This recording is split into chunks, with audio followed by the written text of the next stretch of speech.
Thank you, Rachel, so much for your introduction. I think it's very, very generous, and thank you all for coming. There's people all around the world, which is exciting and nerve-wracking, and even more nerve-wracking, my parents are here. So, yeah, I'll try to make this engaging and entertaining, and I hope you guys learn something about it.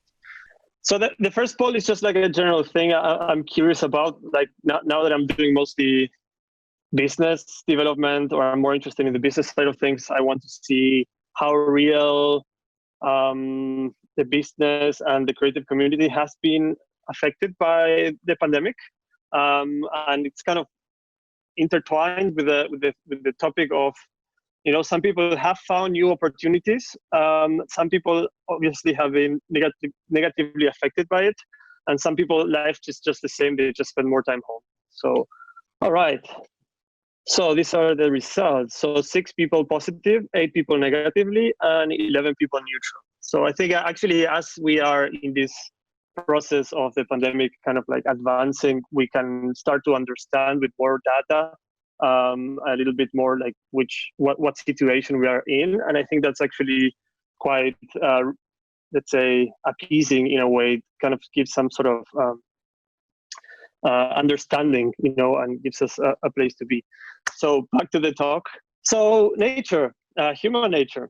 The theme of nature, I think it's great to kind of encapsulate it in this human nature.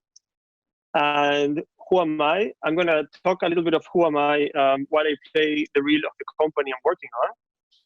And I work at a company called Sesucht. And this is really interrelated to this talk that I'm going to give, because they actually allowed me to make this transition that I'm going to explain. So originally born in Argentina.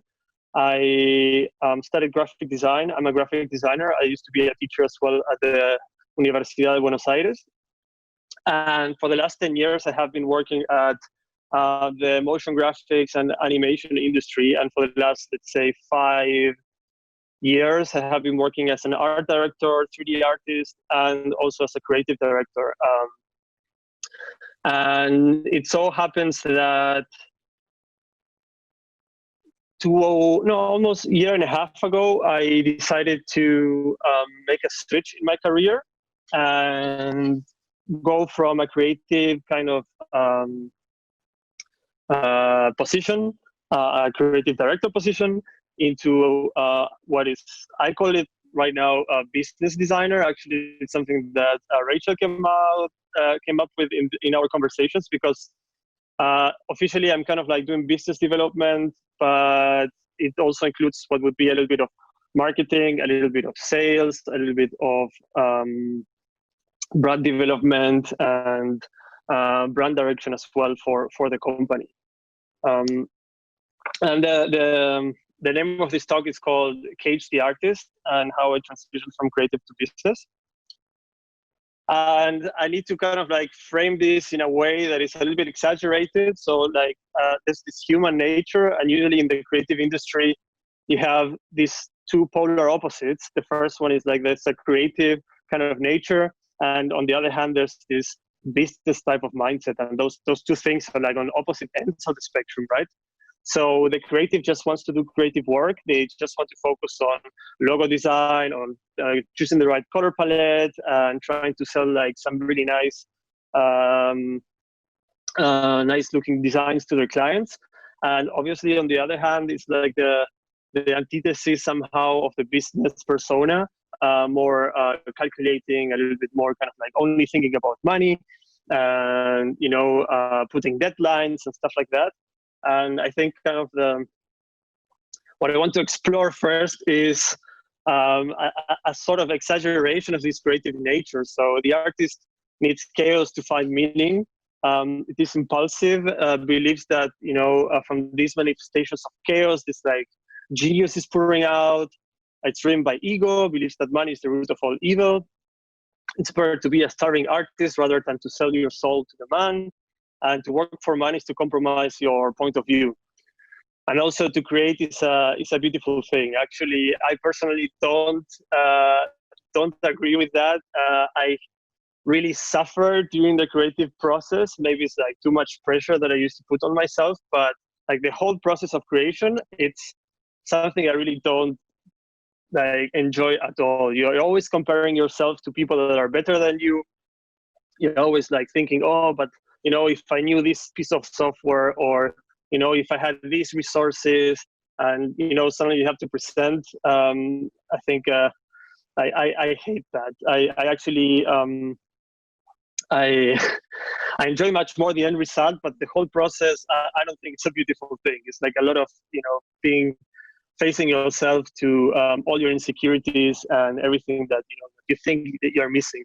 And actually, something very similar happened while I was crafting this talk. I was like trying to make this like as good as I can, and I found myself like competing against myself again. So like trying to switch to business. Actually, in the end, we're always coming back to the same thing. The process is always going to be the process. So, okay, it's double. Where is the business? Okay, business nature. So business or money kills creativity. The search for money and profit is responsible for global warming and happiness, plastic in the oceans, all these really bad things. Money is the root of all evil. And the businessman, as I said before, is analytical, cold, scheming, always looking for an angle to reduce costs and make more money. I actually believe that combining the creative and the business nature into one thing actually makes you a force of nature.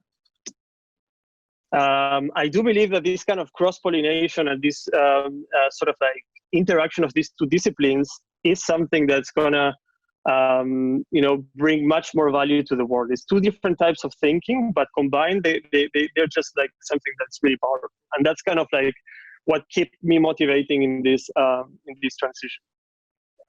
So basically, it all started in the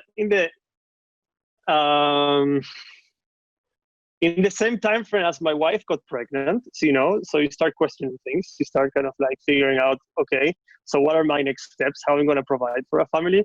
And I was, obviously trying to picture myself in the future, and I couldn't explain my future son that my job basically consists of me sitting down on the computer with my headphones on, just like looking at pictures on the internet and pushing pixels. Even though I was already in a director's position, for me it was that kind of grind at my age. It just didn't seem like a natural progression. I couldn't see myself doing that at 40, at 50, at 60. So I think I'm just trying to anticipate like a midlife crisis. So I started to question about a little bit about what do I want to become. I was already doing fairly well in the industry, but at the same time, I wanted to understand more the industry, and I wanted to understand the organization I was a part of. And in the last 3 years, since I actually joined this company, I had a lot of talks with Matt Stanforth, who used to be the executive creative director. And we were talking a lot about how these new technologies kind of like bring new workflows. It's much easier to make a nice picture that it was like 10 years before.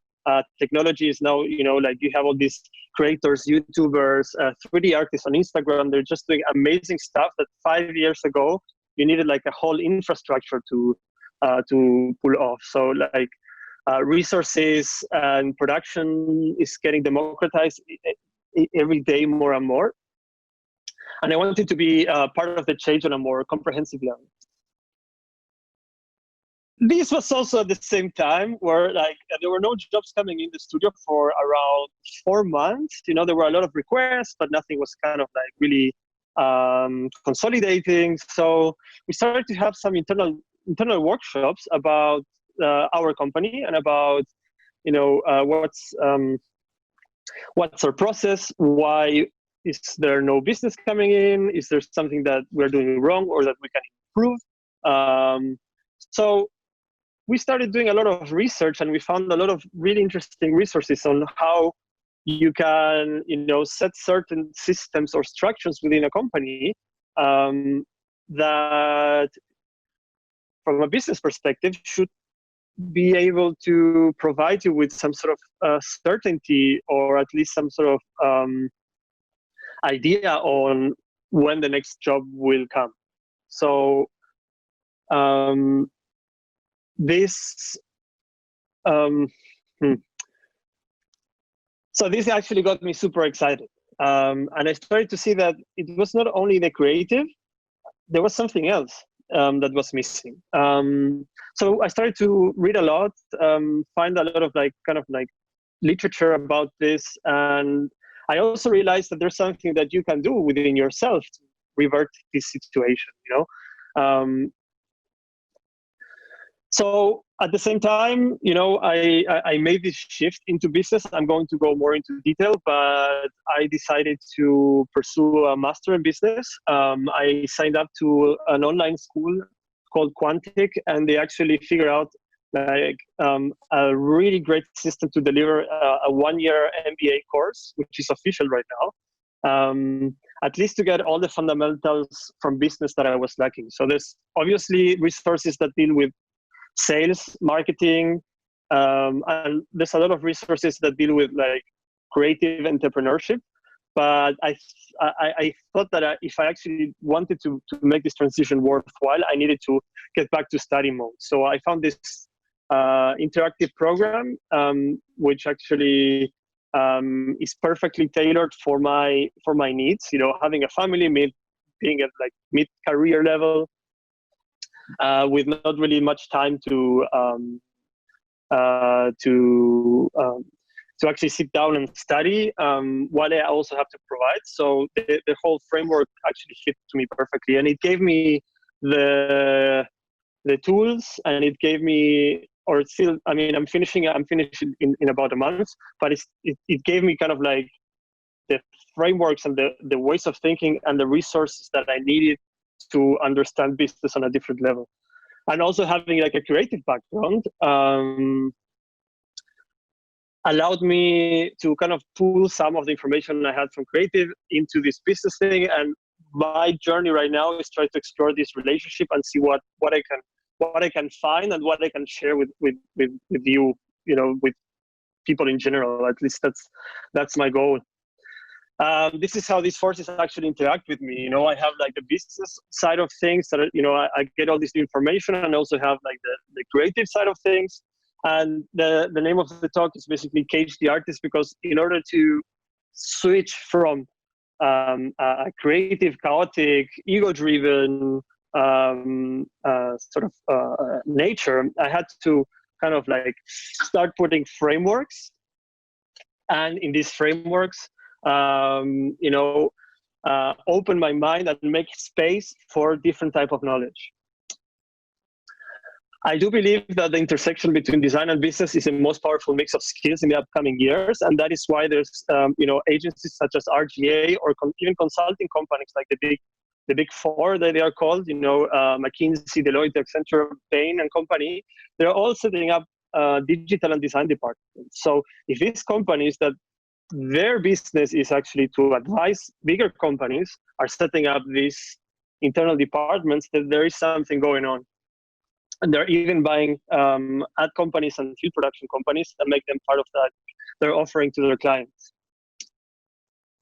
So why I think this is an important transformation? Now, the industry is changing really fast. This digitalization is kind of happening super fast. There's a commoditization of creative work.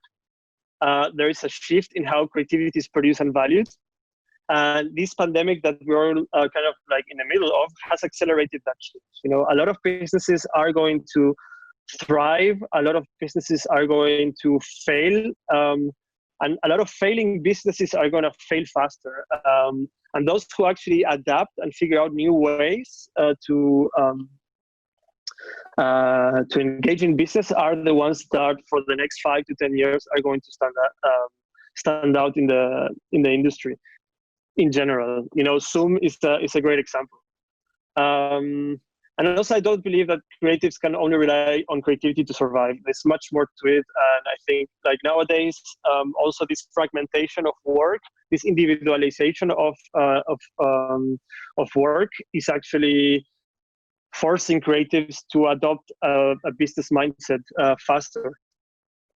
And also, you have to reinvent yourself constantly. There's no way that you can, even if you are, let's say, a great illustrator, I think, at least the way I see it, after 5 years, maybe your style is in fashion, but then you have kind of like a curve where your work is not hot anymore, and you need to reinvent yourself, whether that is to moving into fine arts or anything, or switching styles or technique. Then I think that should be part of your toolkit as well. And there is a need for creatives to use their power to change how business is done. I actually hope to see more creatives move into the business, into a more business role, to redefine how things are created, consumed, and valued. This is my proof of concept. I hope I'm not going too fast. Rachel, all good? Yeah, cool, thanks. So this proof of concept basically is like, I have to kind of like, part of business theory is to set up hypotheses and then prove them. And my hypothesis was, I can make this work, and there is a new way of actually creating new business. The business, at least where I've been working in the past 10 years, it's very relationship based, and it's set up with old structures that my goal is actually try to change. I want to drive this transformation, and I said to myself, I try to pull in information from different sources and try to come up with my own methods. And basically, how I started is start now, apologize later. I just dove into the role, and I started reading every book I found about sales. I started reading books about business. I started watching, I'm sorry for my language, a shitload of videos, mostly from The Future, which is a great resource for designers. I was meant to change that. I just missed it.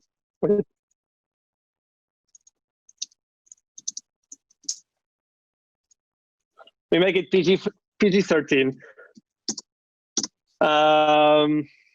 And then I started to develop a primitive sales pipeline, which is something I actually, I read about it. And obviously I was like, okay, I want to build a sales pipeline, because this concept of sales pipeline, which is basically, you expand your marketing into different sources, and you're trying to collect leads all the time in some sort of like predictable way, where there's always different leads coming into your pipeline, and you move the leads from cold to warm to hot to ultra hot until you make the sale.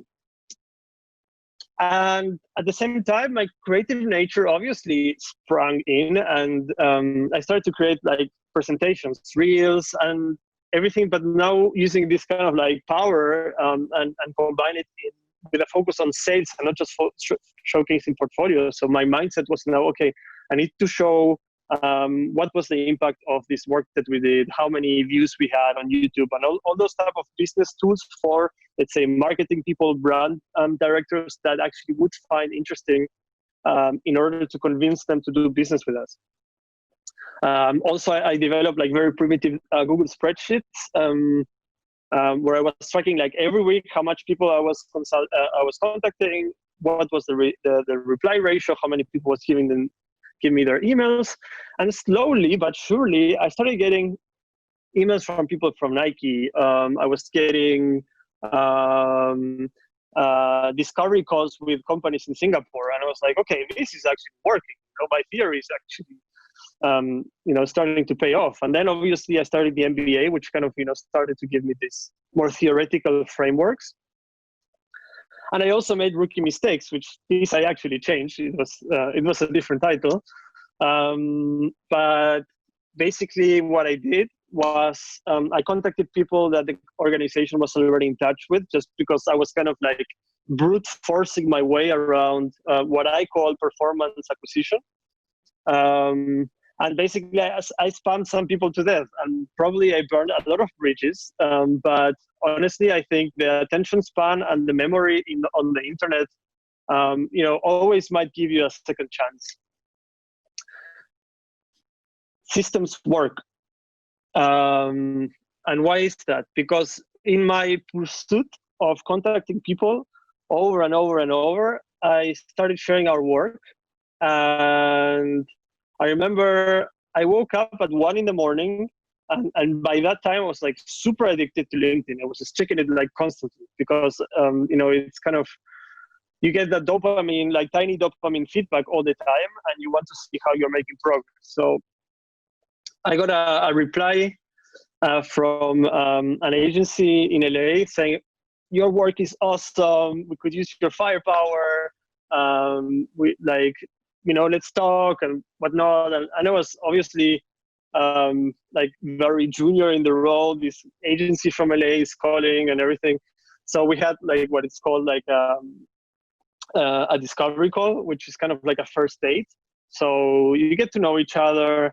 You explain them your process, you explain them your company, you try to build rapport and confidence and trust with your clients or future potential clients. And luckily, I think the American market is very well used to, or they're less afraid of doing this kind of like global remote 24-hour pipeline workflows. So obviously, our work, the quality that we have, the product that we have is really good. At least I believe in it. And that's what actually motivates me and also makes my job easier. And,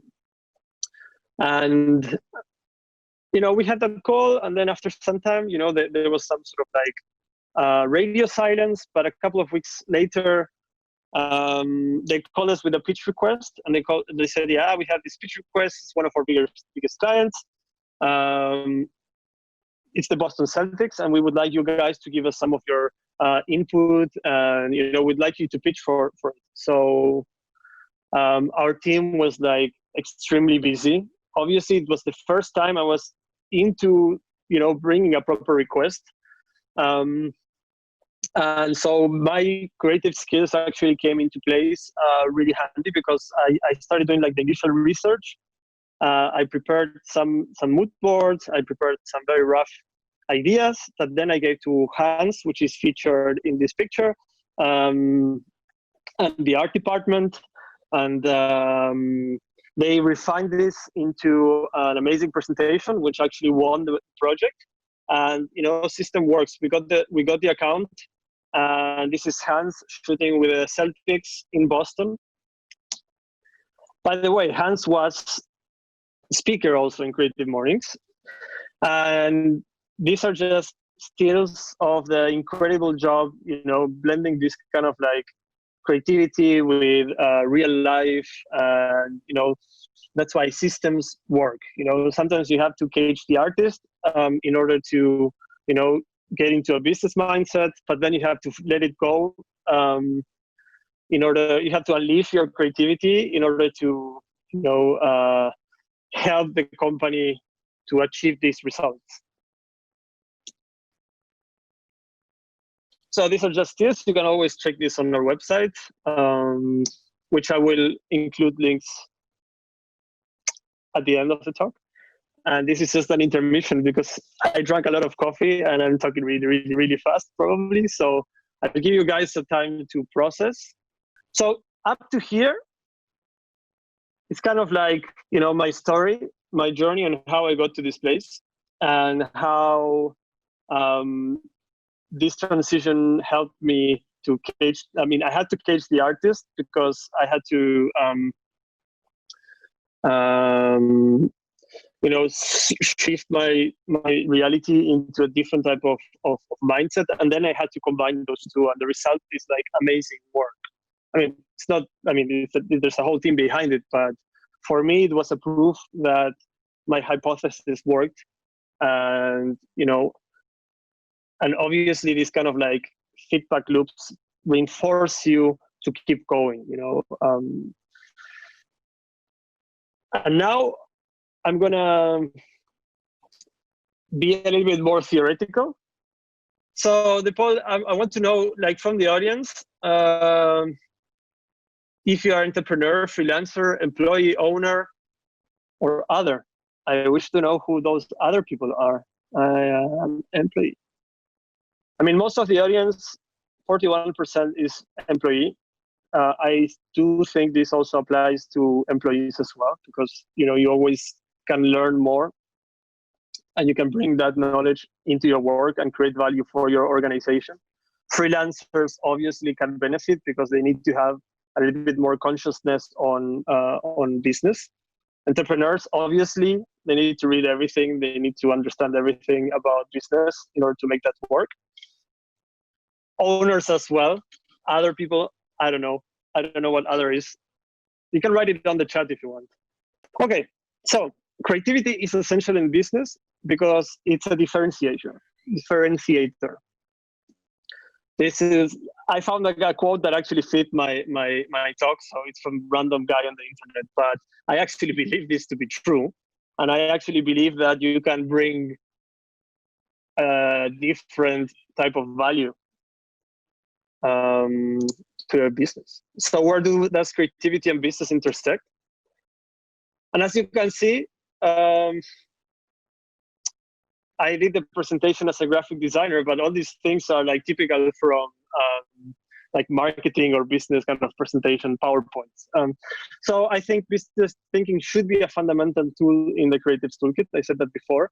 And here's where this kind of like, the creative nature with their artistic skills, design, music, storytelling, photography, or any sort of like fundamentals, how light is working, how your, I don't know, color theory,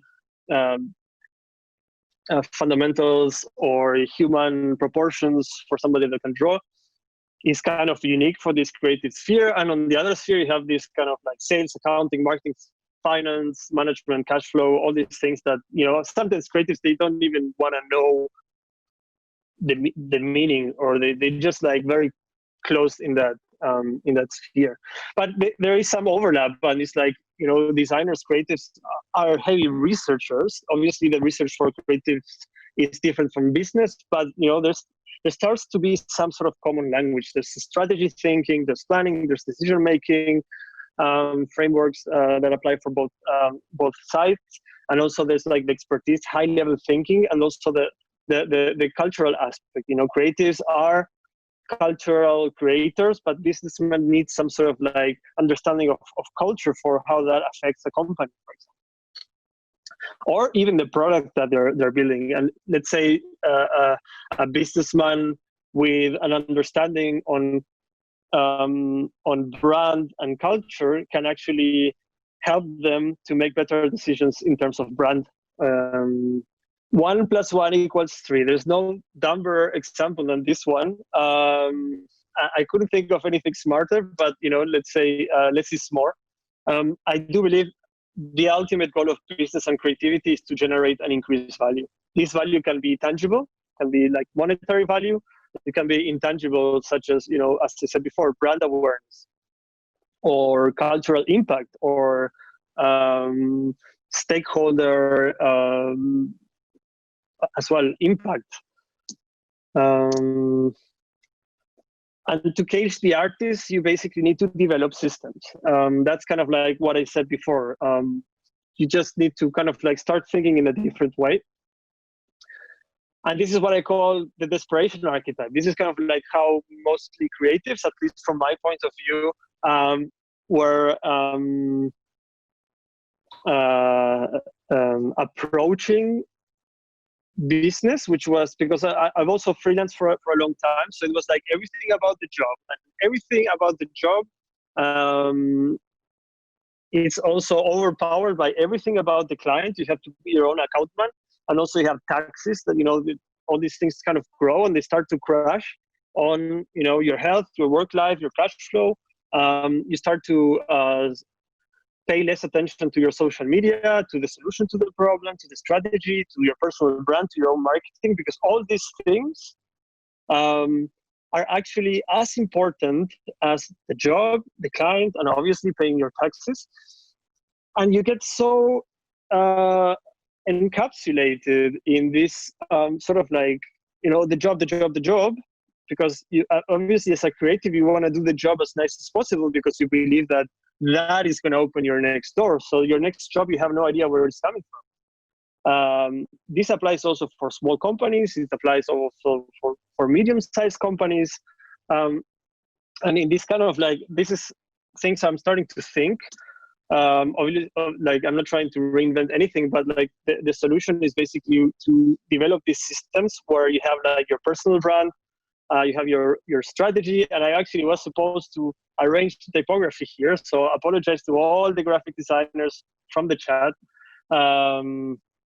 for the hyphening.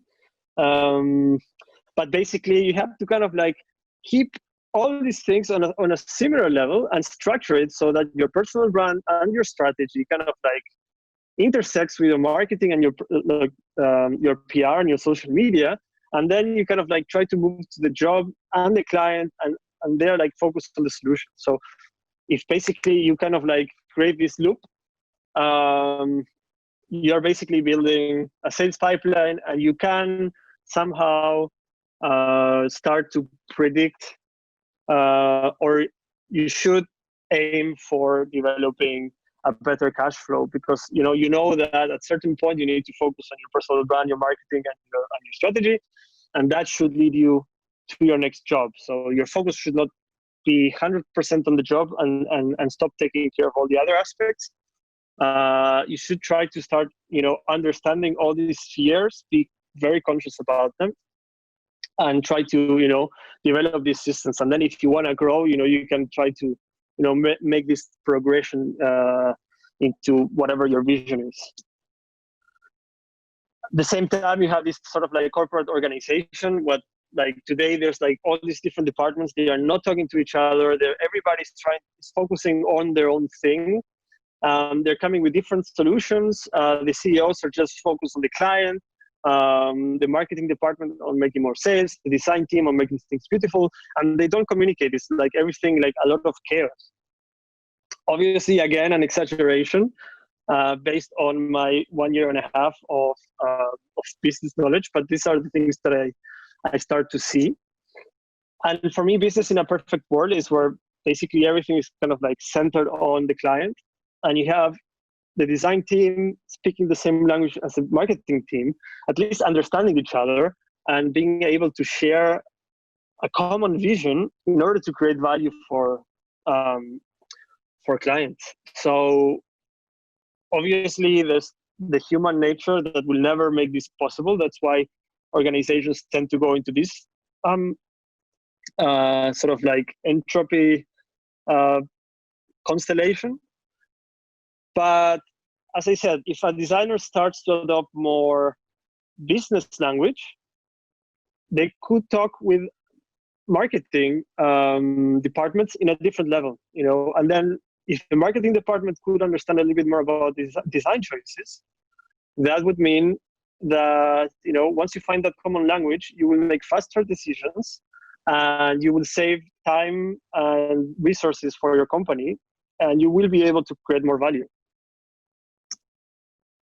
And just to recap, business and creativity enhance each other. They create more value, and they bring you, or at least I hope they bring you, innovative solutions to all problems. And just like to close, a quote, my favorite quote from the last year: our industry does not respect tradition, it only respects innovation. This is from the CEO of Microsoft, Satya Nadella, this guy. And even though they are essentially a tech company, I believe that we are all moving with this digitalization into becoming a tech company, or at least we should be. And nobody cares about your legacy. It's only the innovation that you can create to, let's say, make the world a better place that really counts. So if you're hungry for more, these are just some resources. Oh, okay. So the future, obviously, probably they're very, very popular in the design community. It's Christo, also creative. He used to own a motion production company in LA, and he switched radically into creating content. Quantic is the school where I'm doing the MBA. I don't have any affiliation with this like whatsoever. Coursera has great courses from top universities. Then there's this guy also that I follow called Randy Segal. He has his website Flux Academy. He just released a course called How to Be Like the Six-Figure Income Freelancer, which is also interesting to check out. And then lastly, David C. Baker. He's a consultant for creative industries, and he has an amazing book called The Business of Expertise, where he's actually trying to, he's making a case why you should sell your expertise as the value for creativity and not the execution. I also have a list of books that I recommend. I haven't read all of them, but it's like kind of my own collection. There's the link, but Rachel is gonna send all these links in the chat or somewhere or the email. So if you wanna have an idea of where to start, this could be a starting point. Yeah. So this is the company I'm working for. This is my personal site. In Medium, I write articles about how I hate the creative process. My Twitter account is kind of, I'm trying to push that a little bit more. My Instagram has my old artwork, personal artwork, which I'm not doing anymore, on my LinkedIn. And I also have a YouTube channel that I'm starting, where I speak about the future of online education and how this pandemic is kind of affecting us all, and where the future is going. I just released episode 2, which is a friend of mine opening a film production company in LA. So if you want to check it out, I have to actually share the link later. But yeah, thank you so much. That was it. Thank you so much, Ivan, for what an interesting talk. Does anybody have, everybody, this jazz hands, Ivan. Does anyone have any questions that they would like to ask Ivan? Because I would like to start.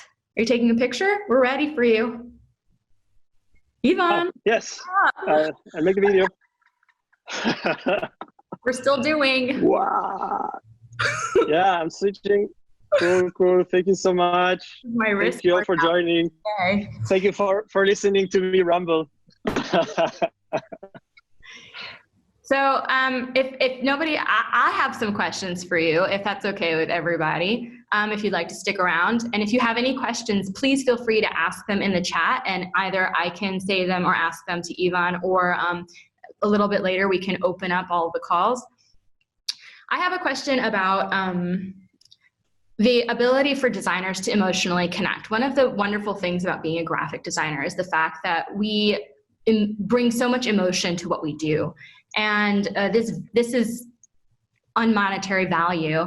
So how do you convince a boss or a client or a marketing manager or somebody who is really involved in the money and the numbers of the monetary or the business value of emotion? Oh, that's a tough one. I actually was preparing for that answer. I think emotion, it's very hard to quantify. So what you have to do is to, or what I would do, I would try to put myself in the other person's position and try to understand, okay, what would, because to answer the question, I'm going to try to, answer the question. So designers are basically also leaders, or they should aspire to be. And part of being a leader is also to your ability to influence people. So I think you should, first of all, put yourself in the position of a manager, of what type of value you're adding to, let's say, a project from an emotional level, because you have to understand what you want from that project. So if you think that developing some sort of emotional response will add value, you have to be able to upsell that, and that's when I think kind of developing a more business type of understanding would help you to like talk into an eye-to-eye level and tell them like, look, I really, really strongly believe, based on my research and my previous experience, that this emotional approach is the right approach for this project, because we have to kind of stick to our decisions, but the best way to do that is to stick with that common language that I was talking before. And I think emotion is just one resource. So you have to be, as a designer, sure that that is the right resource that you want to use for that project. And then I think the conversation would unfold in a different way. So you also have to understand that emotion, just because it's emotion, will not really bring any value to the conversation. But if you manage to justify your decision, that hopefully, from my theoretical understanding, at least should ease the dialogue into persuading that's the right way. I think that that's also really a complicated conversation, because depending upon our branch, people buy things, people consume things based upon emotion. And especially in hard economic times, it's difficult to sell that. So how can we convince our clients of our business value during hard economic times? Because this emotional connection, it does create money. People buy things because they love them, because they want them, because they miss them, so weiter and so forth, etc. So sorry, how can we convince our clients the business value of design in hard economic times?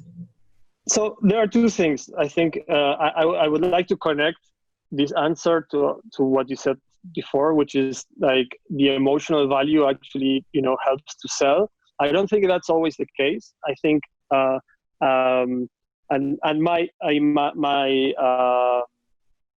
my connector would be, there's a video on the internet that is called "Every COVID-19 ad looks the same." And it's a compilation of all the brands basically creating the same sort of canned video, saying all of them exactly the same. They all start the same thing and with the same kind of premise. Oh, we're all in this together. We have to stick together, blah, blah, blah. We're here for you. And then they start like, now more than ever. So it's always like, now more than ever, now more than ever, now more than ever. And then it's like, we're here for you, we're here for you, we're here for you, we're here for you. So that does not really translate into business or value. Actually, I think it generates the opposite effect, because if somebody actually kind of like figure out that pattern, made a video out of it, it's really, it could backfire to you. And back to your question, I think that, it depends on the company, organization, or project that you're working on. In order to generate value in hard economic times, you have to be able to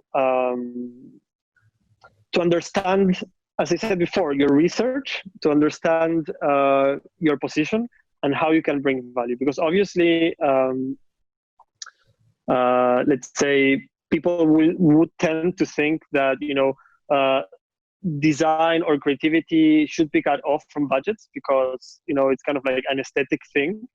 But that's where I think like having like a business, and if I say business too much, I think it kind of loses the value, but a more kind of like business conscious mindset, you would be able to understand your clients / projects problem in a different way, understand what value you can create to fix that problem. And you can actually use this leadership that I was talking before to make a case for your decisions and say, look, this is not going to bring you maybe monetary value now, but it's an investment. And there's actual research done of companies that during recession times, obviously the situation we're going on right now, it's very extreme and particular and unique.